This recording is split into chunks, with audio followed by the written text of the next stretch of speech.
I'd like to hear from people is is something that you did in this past year in your museum that was for you innovative or really different from what you had done in the past? Probably prompted by COVID. And if you want to either type in the chat or use the raise hand function or however you want to go about this is fine.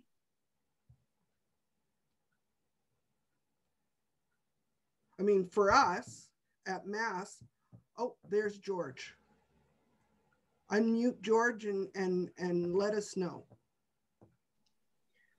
Well, this is not driven by COVID basically, but we were at one point with the initiation of this museum, we were kind of a Mennonite historical museum because of the settlement in this area that was appropriate. What we have done is we've broadened our scope of interest. So after meeting with the town, we have dedicated one of our large rooms to the civic history of the area. And as a result, we've received a grant for the improvement of that room from the town, and also a substantial support in terms of the possibility of further grants. So that sort of moves us more into the general history from we still maintain the Mennonite Interpretive Center as the other large room. But I think broadening the scope of what you're doing is going to start to bring in more people and more possibility of board members and so on to become involved. As it was, if you have a denominational name in your title, what we have found is that pretty much cancels the ability of Affinity Credit Union and other people to grant you. They don't want to be parochial in their choices. Yeah, and you're still able, I'm sure, to link the Mennonite community as part of the civic community and vice versa. Well, what we've done is we've renamed it the Rostron Museum, and then a subtitle, and Mennonite Interpretive Center. Good thinking. Good thinking. we don't want to alienate the people who originated the museum in the first place. So we're going to maintain that emphasis, but we're going to just add to it. Good thinking. And that'll help with getting people to support you, I'm sure. Jackie Rathgaber from Melville said, in Melville, we collaborated with the Melville Arts Council summer student and had a couple of outdoor art sessions with young children at the museum. So that was a good idea. Working in partnership with another local organization, Delta Phi, Cruikshank from Bigger. We went online more and more, had silent auction on Facebook, presented contests for the town to find houses in Bigger from the photos from our archives. We set up an Instagram account and we increased our following from 100 to 800 on Facebook. Good on you, Bigger. Very, yes. Noreen said from Prairie West says 100 to 800, impressive. And Delta Phi responded, our intention was not to let the role of the museum in our community be forgotten. Even though fewer people came in, we were still able to get over 3,000 views a month. And that's important, that you are able, that you maintain a presence in the community so that people still know you're there. So obviously Delta Phi is somebody to talk to about how to do that Facebook gig. And, you know, how much money did you make on your online auction, Delta Phi? That's a question. Cal from the Sask Railway Museum. The most challenging aspect was the uncertainty. Once we knew what the rules were, we could figure out how to adapt. The silver lining was being able to implement electronic communications with other museums in the railway heritage field, and this will continue going forward. We anticipate that for 2021, the number of visitors will still be below 2019, but better than 2020. We stopped all school tours in 2020 and don't anticipate restarting until 2022. Yeah, knowing what the rules were was very helpful for a lot of people. Marilyn from Lanigan Heritage, Sask Elections rented our building last October for the 5-day advance poll, which saved our bacon, not being able to hold any of our usual fundraisers. We were able to employ our 2 students and were open for 2 of our usual summer months. Well, that was great. And I know that Young Canada Works, and I think the summer jobs program are both, their application period is over now, but I think there were, keep an eye open, because I know that last year they got a extra lump of money, and so they reopened the program, so you could still get funding even if it wasn't quite in the middle of the right at the beginning of the year.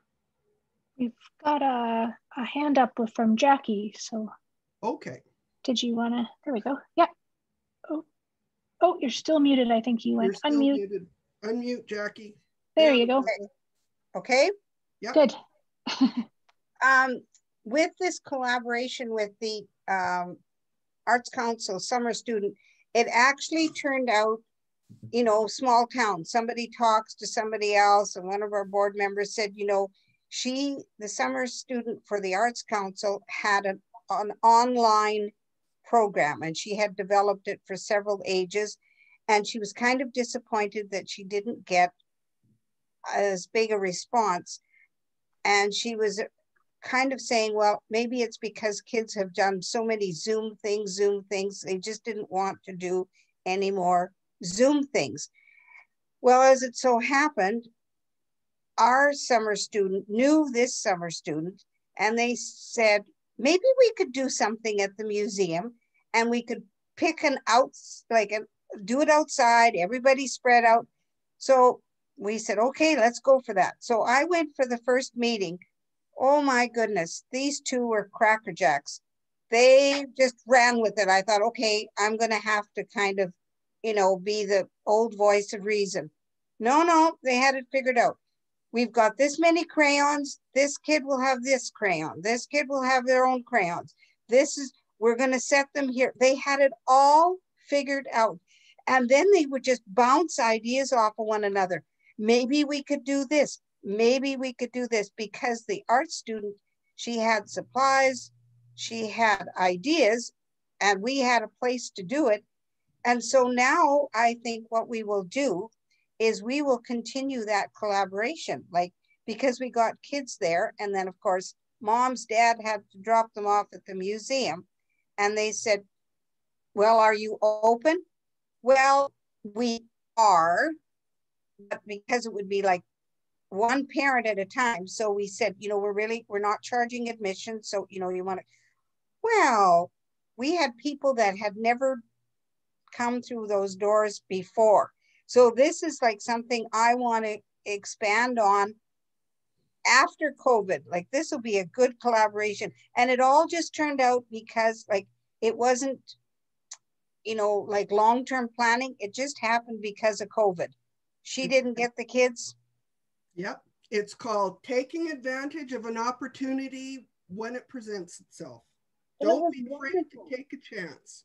It was wonderful. And I mean, it did help that we had these 2 students who were like crackerjacks. Then I was thinking, okay, I'll have to sit in on all their planning sessions and just remind them, okay. No, I didn't have to remind them about COVID, anything. I just sat back and they ran with it. Now, I mean, you're not going to always get that. No, but you know, what I say in our office when we do something like that, we're just piloting it. So if it doesn't all work out, it's okay, because it's just a pilot. We just, we can change things. But if you don't try, you can't succeed. So give it a shot. Cal had his hand up, and then Marissa. Okay, yeah. So a couple things. I did just put a brief thing in there that we actually ended up better off financially in 2020, mainly because of the combination of the CMA grant, and then we also did some, because initially we didn't know what was going to be happening. We curtailed some discretionary spending, and really wasn't deliberate, but one of our summer staff in the middle of summer was summoned back to SAIT in Calgary to complete the labs he had missed in the spring. So he only worked 2-day weeks for a 5-week period. So we did do some savings. What I was maybe going to elaborate a bit more, I just mentioned that the Heritage Rail Alliance, which is a North American wide association of railway museums and tourist trains. We did 2 electronic conferences in the past 2 months. The first one was just for the Canadian members. And then the second one last week, which went on for 3 days, was for the US as well as the Canadian members. It was really interesting to hear that I think every single province and state had a different set of rules.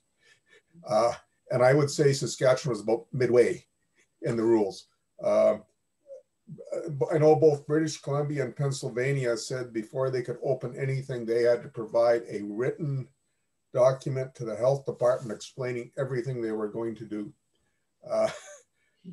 And that was quite, and then others, the guys in Colorado, everything was going along fine. And then someone else, not them, but another event, it wasn't even a museum, did something that wasn't authorized, had a super spreader event, and everyone got shut down the next week.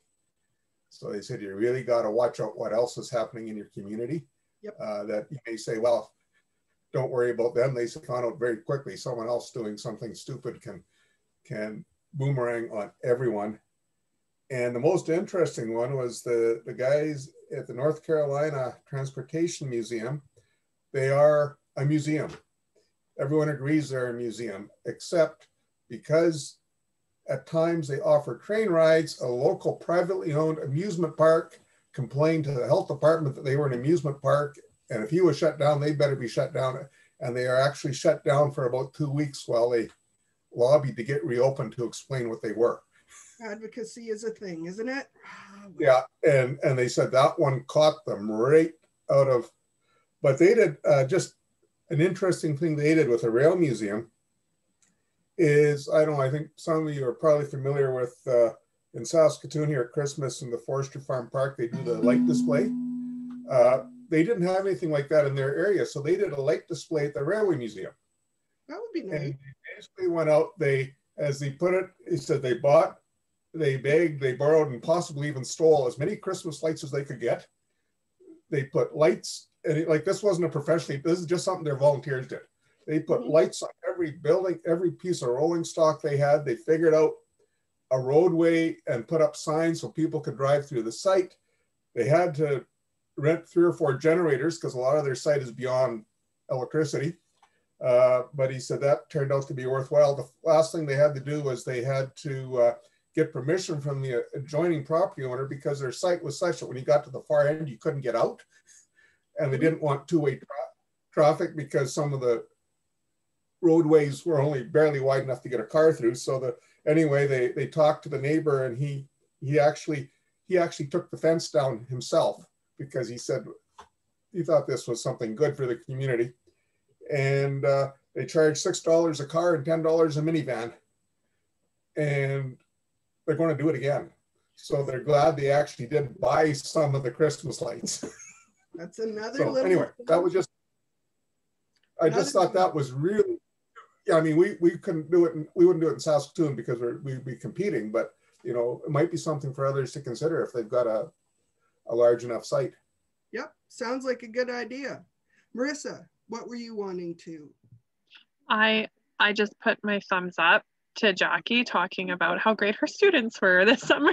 I didn't want to, so I just wanted to commend Jackie on that. I just thought that was a very exciting thing to hear. So excellent. Erica, you had your hand up. I do, yeah. I thought I would share as well. It's nice to be with you all again. So I'm at the Museum of Natural Sciences at the University of Saskatchewan, and we're still closed, and we have no end in sight for that. The university is pretty, of course, conservative about access to campus. And so, yeah, I really don't know when we'll be open again. But on the bright side, I had a really good year. So we did apply for that second Young Canada Works funding, and I got 2 interns, and it's been just an absolutely fantastic experience. I hadn't ever done this before. They were both great. They fortunately end today, but I'll be able to extend them a little bit with some casual hours. But so one of them did a collections management project with me, and we at the museum, honestly, we had so many gaps in our collection, in our catalog. Things had sort of been a little bit half done, but really nothing had been digitized. And so it's been really good to get on top of that. He actually funnily works or lives in Ottawa. So pre-pandemic, I never in a million years would have considered hiring an intern who wasn't on site, but it worked out really well. He was the best qualified, and I ended up going in every Monday to take photos of specimens and catalog cards. And we have all this stuff from the 1950s on hard copy, you know, catalog cards. And anyway, he took all that. Yeah, it was amazing. Yeah. So he digitized all that. We ended up, he's now done 1,900 specimens in the 4 months I had him.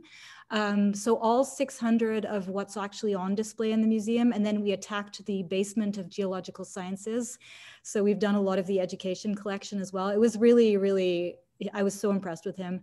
And then the other intern that I had, we've been working, I don't know how many people have been to the Dinosaur Museum on campus, but the panels, the interpretive panels are from 1987. And so there's a lot of opportunity for updating and better inclusion of diverse voices. And so we got to work on that. And I also, with her, she's a graphic designer and actually a history of science person. And I also hired Noelle Chorney with Tall Order Communication, who does exhibit design planning with some SaskCulture funding. And we got together with workshops and consultation with Indigenous people on campus in particular, but also broader as well, to redo the panels with a much more diverse information, and also sort of, rather than have a textbook on a wall, really have more engaging in sort of opening conversations kind of questions to engage visitors. So that was great too. Anyway, I just wanted to share that because the Young Canada Works funding is how this all happened. And I honestly never thought I would be this busy being closed, but it's been really great. We were busier than ever.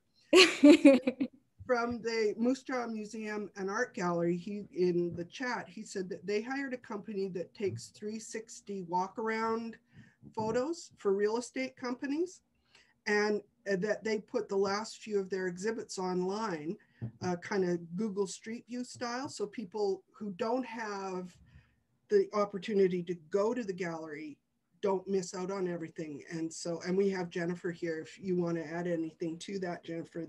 But that sounds like a really cool opportunity. Yeah, thanks, Wendy. Yeah, we wanted to basically, when we were shut down, I guess we actually, last fall, were worried that we might end up being shut down. So we contacted this company to create a virtual exhibition. There were a lot of people, like our numbers really reduced because people were concerned about the high numbers that we were seeing in the fall. So people did access the virtual exhibition if they didn't want to come into the gallery. And some people did view it online, and then it brought them to the gallery.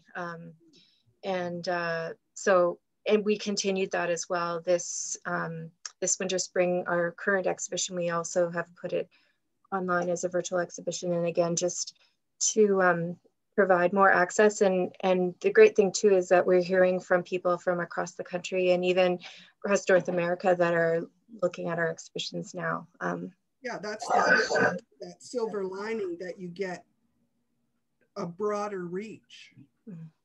I mean, that's what Noreen from Prairie Winds and Silver Sage and Val Marie, she said that they partnered with the Heritage Elevator Committee in their town for the first ever 50-50 online lotto.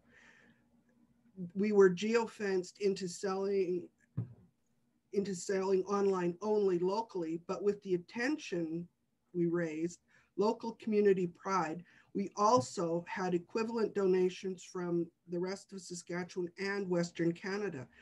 They stayed closed, but were able to hire 2 students. One of them got us caught up on collections, just like at the U of S.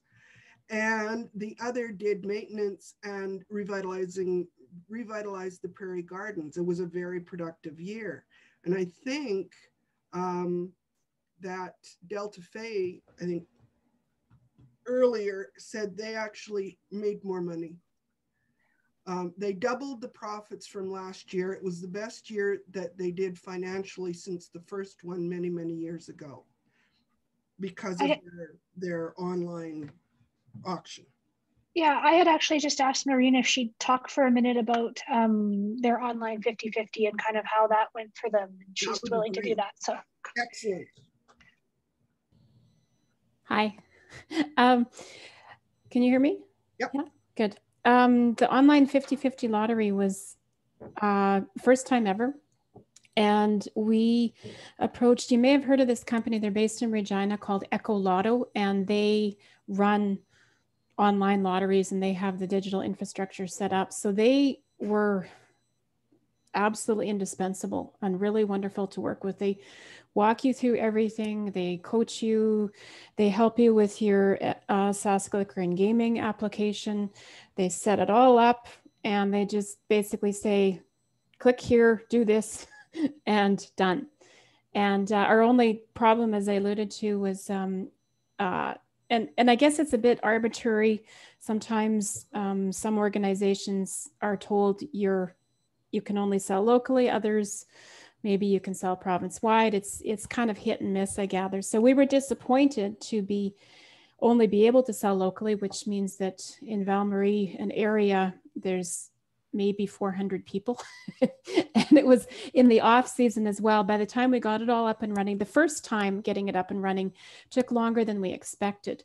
But now that we have that initial thing set up, we're going to hopefully run it this summer when we have visitors, and we'll, they use their Wi-Fi, and we'll maybe change the password to like 50-50 lotto or something like that. So it makes it really easy. The thing is, you have to be in that geofence location. You have to be in that location in order to buy a ticket. There's also a toll-free number option that you can use, which costs a little bit more, but it does help because not everybody wants to buy it online. But we were very happy with the results, even though we didn't sell as much as we hoped. We were really pleasantly surprised with the community pride that we raised. People rallied around it and was like, hey, have you got your ticket yet? And it was a really good exercise, and just even in PR alone. Yep. And for the two groups to work together to do this, that I think would probably really go a long way to enhance that community pride, because it just would really work. Great idea.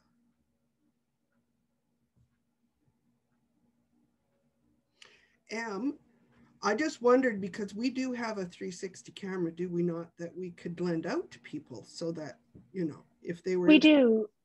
Yeah, Dan and I have been talking, like currently it's not really set up to go out and to be lent, but it will be shortly. Yeah. Yeah. We actually, as a bit of a teaser, we actually have quite a few new items that we're going to be able to go out on loan, that we're just getting kind of cased up and documented and instructions and all that ready. So there's some really exciting stuff that we're going to be putting out right away that could really help with documenting oral histories, doing video work. You know, we've got, I'll give you guys on the chat a tease. We've got a really nice Zoom recorder. We've got some Rode Go mics. What else? We got some other sets of really good mics and things like that, some tripods and stands for phones and iPads and things like that. So that's all coming down the pipe shortly. And we'll be putting communications out about that. And the 360 camera will be in with that as well. Yes, and so you're getting the first hints. So, you know, be prepared. It'll be great. Yes, and the Young Canada Works grant through the CMA really, Cal said, combined with the reduced staff hours, resulted in a surplus for the Railway Museum in 2020. Because, you know, and yeah, so take advantage of the Young Canada Works grant. They're actually better than they used to be to work with. And so, you know, give it a try.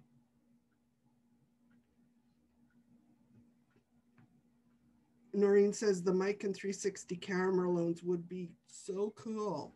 Thank you. You're welcome. And Delta Faye is looking for it. We were gonna have to put together a waiting list, Em. I think that's gonna be necessary. Okay.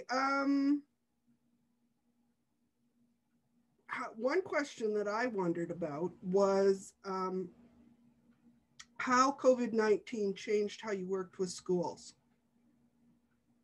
And if it did, how did it change how you worked with schools? Because I know it did, because we heard from lots of people.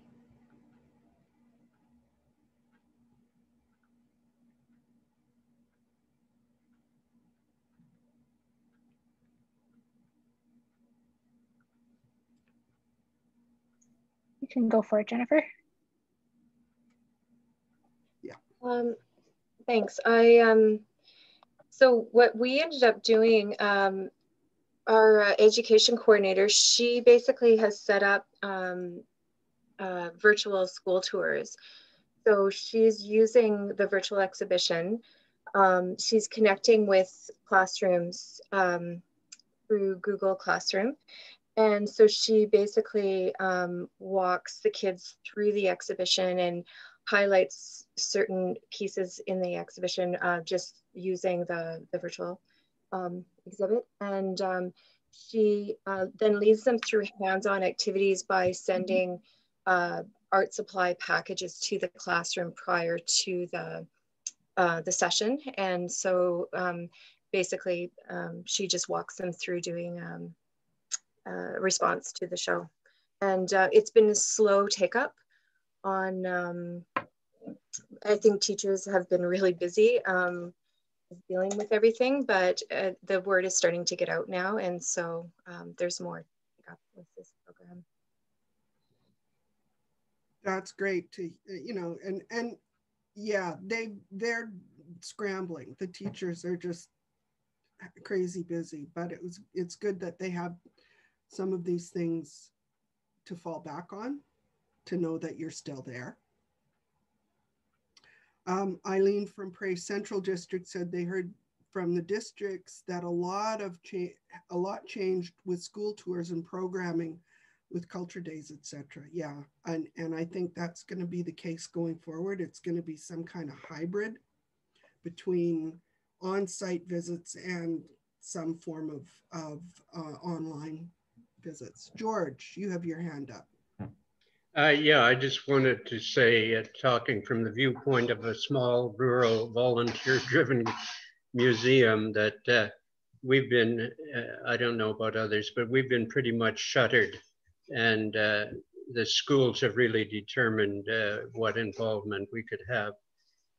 I can imagine that that this year will be similar to last, because we had entrance by appointment only, and people could set their time. And if we had a person available to take them through, we could, exercising all the protocols, of course. But in the town of Rosthern, the community school, I think probably the most we could do is to produce some kind of a video that teachers would be able to utilize if they wished it.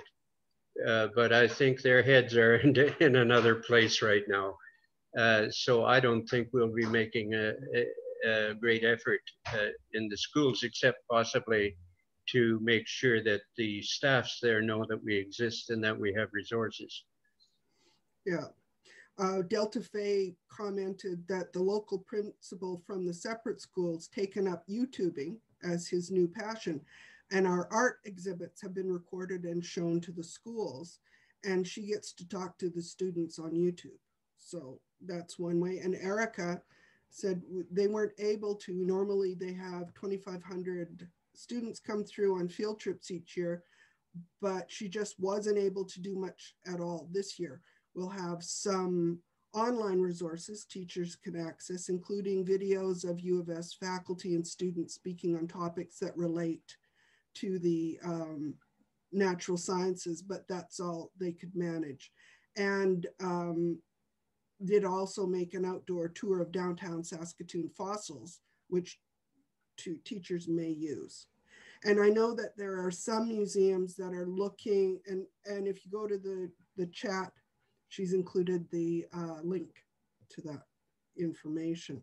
I know that some museums have been talking to the schools and the teachers about doing things like this, a Zoom session with their students on a particular topic.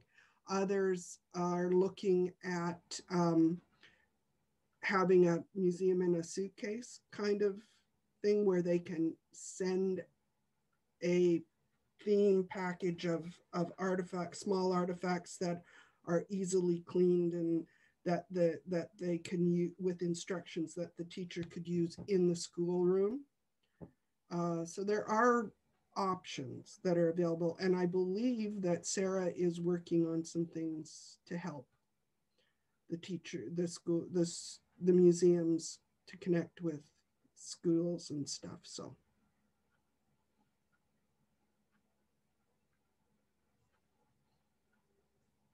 So how many people anticipate changes that you've made so far you'll carry on post-COVID in the new normal?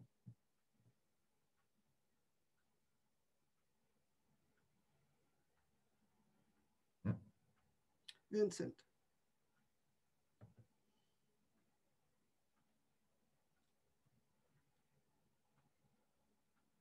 Did you want to say something, Vince, or are you just, Well, yeah. Well, like one of the things is like our artist talks and our noon hour slide program and all these things, they have more people coming to them than ever. And they're coming from other places and stuff because they can when it's online. And so the thought was to prepare them sort of in a hybrid format. So even when people can come to them physically, they're also accessible online, because we don't really want to lose that audience. Yeah, so sort of a hybrid more than anything. Yeah, that's what I've been hearing from people. Delta Faye says that in Bigger, for decades, many of their fundraisers have been centered around food and crowds. We really need to get our head around online fundraisers, really like the 50-50 idea. And Noreen from Prairie West, we're planning to reconfigure our west door for pickup, pass-through, and post-COVID, we will still use it as a walk-up like a drive-through. And Jackie and Melville they will definitely approach the Arts Council students again. So,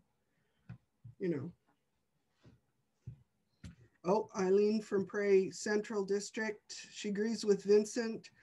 We have to have we have been having great success with collaborations and people from all over the province attending workshops as well. Neat how we can gather such a geographic network when in the past travel would have been way too expensive. Yeah, we found that with our online training, that the uptake has been better than when it has strictly been face-to-face workshops. Not that we're not going to do the workshops, but people have discovered that they can attend things without leaving the comfort of their own home. So we're continuing down that path. And you know, Chad from Government House, they'll be adding online hybrid type options going forward as well. They were very pleased with the farther reach and access they've been experiencing with the things they have on. And I've noticed that on Facebook and Twitter, the announcements about things from Moose Jaw Art Museum and Art Gallery, Government House. So, you know, let us know and we'll promote these things for you.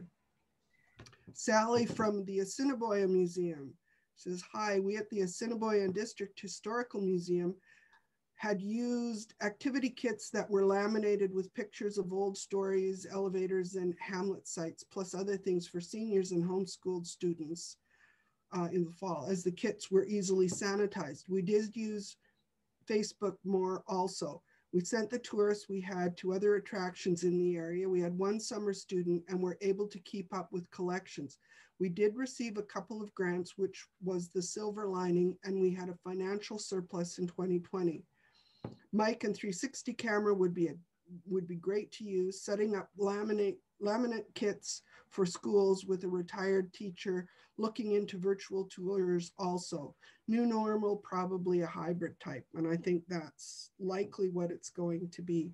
I mean, this time last year, I didn't know how to use Zoom at all. Now I do after a fashion. So, Rick, did you want to speak? Thought I saw your hand.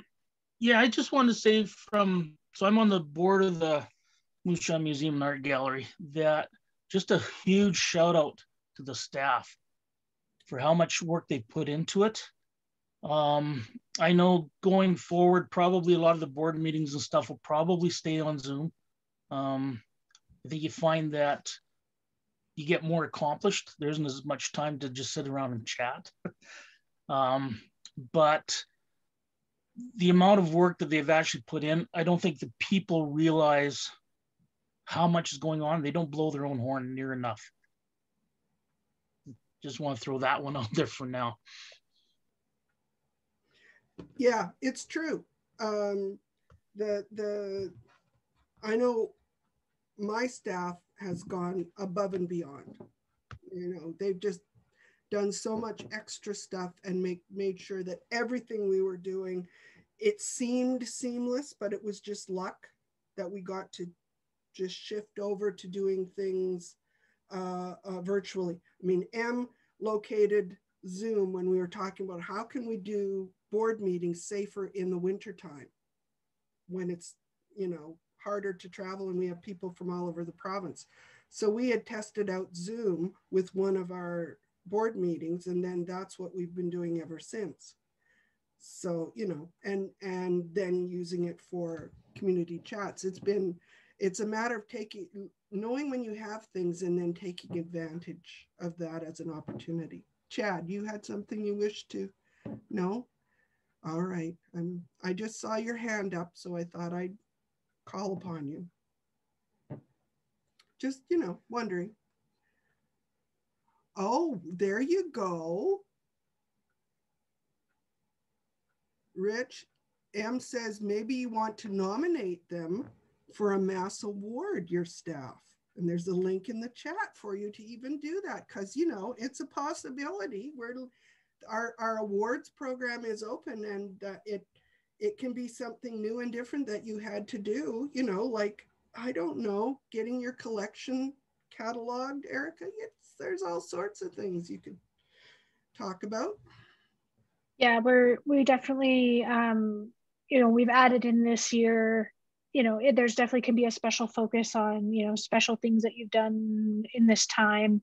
You know, we recognize that it's been challenging for everyone. And so there's kind of some special verbiage about what, you know, this year we're kind of focusing on. So do have a look at that. And if you want to recognize anybody or an institution, kind of, it's a great way to do it. Last year was of course, our first year of going virtual, and I'm sure a lot of people were on for the ceremony. But the places that won last year ended up getting a lot of recognition, like through local newspapers and things like that. So it's a great way to just kind of, again, like Noreen was kind of saying before, build community pride, build community spirit in your area and that sort of thing. You know, it's a good news thing, and we want to celebrate people and things as much as we can. So please consider it.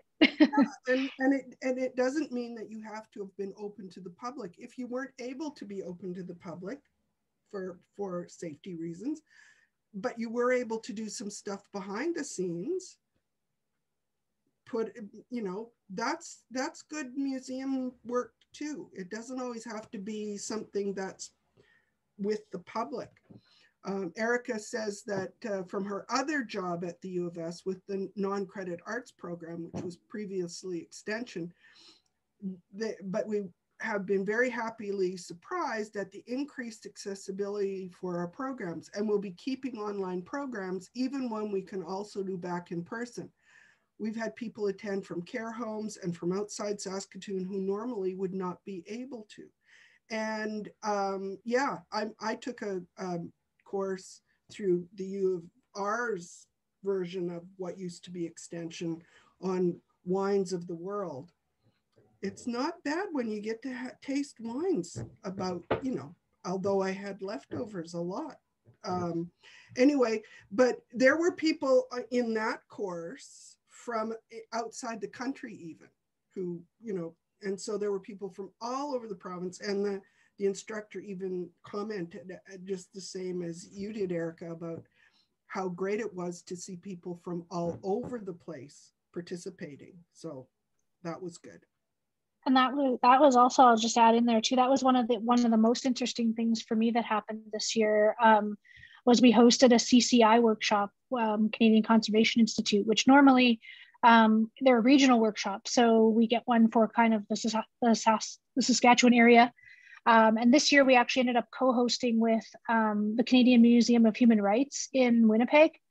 And so that was an interesting partnership in itself. And then we ended up having to kind of navigate and decide how to handle people, not just from our province, from Saskatchewan, kind of applying or registering for a course online, because we ended up having people from all over the world. Like we had conservators from France and Germany, which just ended up being a really interesting addition to the course. You know, and of course, now we know a little bit more of what to expect when doing something like that. So of course, we reserved most of the registrations for people in Saskatchewan, and nobody had any access issues. But to me, that was just really unique and of something that never would have happened before. Like we never would have had, it just wouldn't even be possible. So that was kind of neat. One thing that I thought of too. One of the things that for us has been a silver lining has been the amount of collaboration we've done with other provincial associations across the country. I mean, early on, we developed a couple of online resources, one on how to work with seasonal staff during a pandemic, which probably, if you're looking for it, it's on our website because it's going to be needed again this year, so that you know how to interview online and do all those kinds of things. And the other one that Em was actively involved with was social media and COVID-19 and how to navigate that. And I've been meeting with the other executive directors from across the country a lot more, which has been great. But the program staff at Mass have been meeting regularly with program staff from other provincial associations and looking at how to collaborate, how to make it easier for a whole lot of people. Because as Em says, we didn't know about being able to do all this. before that, oh, you could partner and somebody from another province could also take part. So we're doing all kinds of things that way, which is really beneficial to everybody, I think. Yeah, it's been really eye-opening for me, and I'm sure the rest of the program team staff as well, to see that many of the things that we're facing in our museum community here are things that everybody's facing right across the country. So yeah, it's been neat to kind of have that dialogue with folks nationally, for sure. And being able to talk regularly with the other executive directors made it a lot easier to advocate for that extra funding that a number of museums were able to take advantage of through the Museum Assistance Program. We couldn't have done that as anywhere near as effectively if we weren't able to do this kind of Zoom calls with one another and with the people within the Department of Canadian Heritage, and just make sure they understood what our concerns were, and they were very responsive. So that was good. Well, we're coming up on 11 o'clock already. That went really fast. Excellent. So yeah, we're oh, Marissa now has her hand up for sure. I just wanted to say thanks to everyone who came today and shared all their stories. I think you filled my cup of positivity, and it was nice to hear how much everybody changed and pivoted and all the different ways to connect and collaborate. And I think it's very positive. And, you know, we've been a year in and we got another year to go here of just getting through things. And, you know, it just makes me feel good being a board member of MAS, hearing all of these awesome successes in our province with these museums of all different sizes. And I think all of you should give a huge kudos to getting through this year and all the chaos that went through. And I know from the board, we've appreciated the MAS staff so much, and them helping us get through tech and everything. So I just came to here to say kudos to all of you. And a nice little plug here is our board is also looking for nominations. So if you're thinking of joining a board, learning about governance, policy, stuff like that, please join in. And we also have tons of committees. If you're not ready to jump into as a full board member, reach out. We are always looking for some of our members to participate. It gives a different perspective. So that's all I wanted to say. Thank you.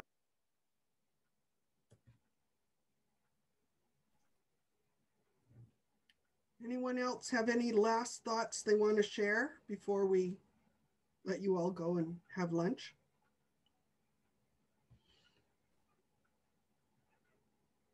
So, Em, what's on the agenda for the next chat? Yeah, so the next chat is going to be with Helena Gessner and Ian Hampton from